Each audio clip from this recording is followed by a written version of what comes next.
We know that you were born magical. We know that you are intuitive, and we know that you are brimming with everyday enchantment. Here at the Sisters Enchanted, we believe in intention, we believe in intuition, and we believe in everyday magic. Welcome in to the Expedition to Soul podcast. Welcome to the Expedition to Soul podcast. This is an astro forecast. I am Anna. I am the co-founder here at the Sisters Enchanted, and I am joined by our very own Sarah Milne. Hi, Sarah. Hi, and I have Hermione here today as well. Hermione wants to be here today too. There's nothing better than if you're a cat person, that cats are always in your space when you're trying to like pull cards or do astrology. Yeah, that's absolutely true. Yeah, it's like they know something. They do. So Sarah, why don't you tell us what's in store for us this week? So this week we have a new moon, of course. So it's time to set your new lunar intentions for the month. And I'm going to say for the lunar cycle, I'm going to say go big for this lunar cycle, because this Pisces, we have Pisces new moon. The sun is in Pisces, so we have all this wonderful, like, imaginative, creative energy, intuitive energy, and this new moon is going to be conjunct with Jupiter. So we know that Jupiter is the planet of expansion and abundance, and when Jupiter is conjunct or touching a planet, so this means we have the moon and Jupiter together, and their energy is working together. So that means that Jupiter is expanding this Pisces, super intuitive Pisces new moon.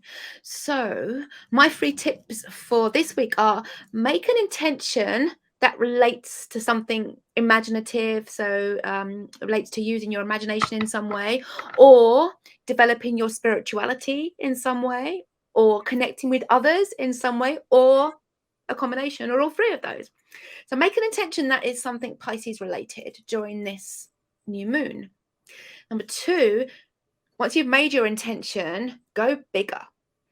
So having made your intention, think, what could I achieve relating to this intention if there were no boundaries? If there were no boundaries, what could I achieve? Because we've got Jupiter like making this abundance. So go bigger. Look at your intention and go big. And then number 3, be ready to keep your emotions in check, because of course with Jupiter kind of expanding this Pisces new moon, we might be feeling quite emotional and overwhelmed. So keep your emotions in check and listen to your intuition. I love it. And I, again, pulled some cards, which we will do for you every astro forecast. And this is some juicy card pulls. So bear with me for a minute. So while Sarah was talking about this new moon conjunct Jupiter and this abundance that, can happen when you're living in your intentions, I pulled the 7 of Swords. And the Ace of Cups. So hear me out. I'm going to do this quickly. So Jupiter is this planet of abundance.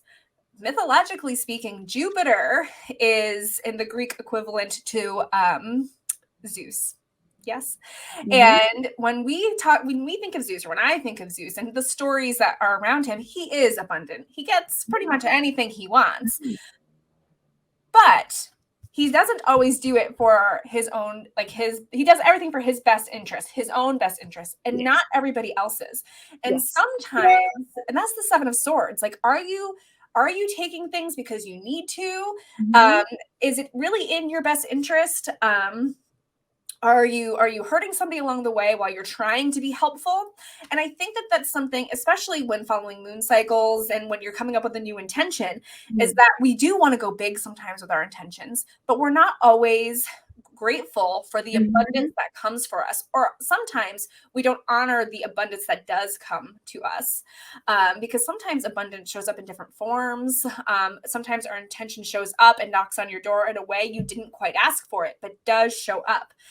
And I feel like these cards are really telling us to be aware of this Jupiter energy during our intention setting this time, because what intentions are you setting? And are you setting intentions for your best good?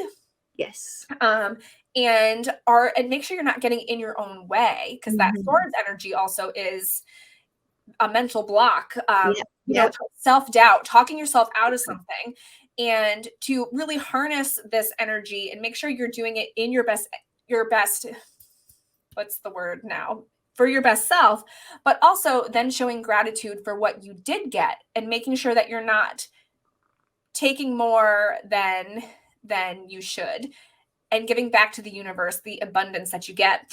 And then that Ace of Cups, especially if your mindset is getting in your own way, and that Seven of Swords energy is making you feel self-doubt or making you feel undeserving of your intentions, that Ace of Cups is really saying, forgive yourself if you haven't been showing a lot of gratitude for your abundance, if you've been taking more than your means or that you need, to really hold yourself in some compassion here. And that if you have had some self-talk, or you have behaved in a way that didn't serve yourself or others, in the way that you had meant it to forgive yourself and hold yourself with some Piscean love, and really just show some gratitude for the moon cycle and whatever intention that you had, however it came to fruition. And yeah, that's what I'm thinking this week. I love it. I love it. The reason I kept having to bend down here is because my cat has developed this really dangerous habit of trying to bite my computer wires. Oh, no. Every now and again, I'm just like, go away from me. I'm never used to it, so I don't know why.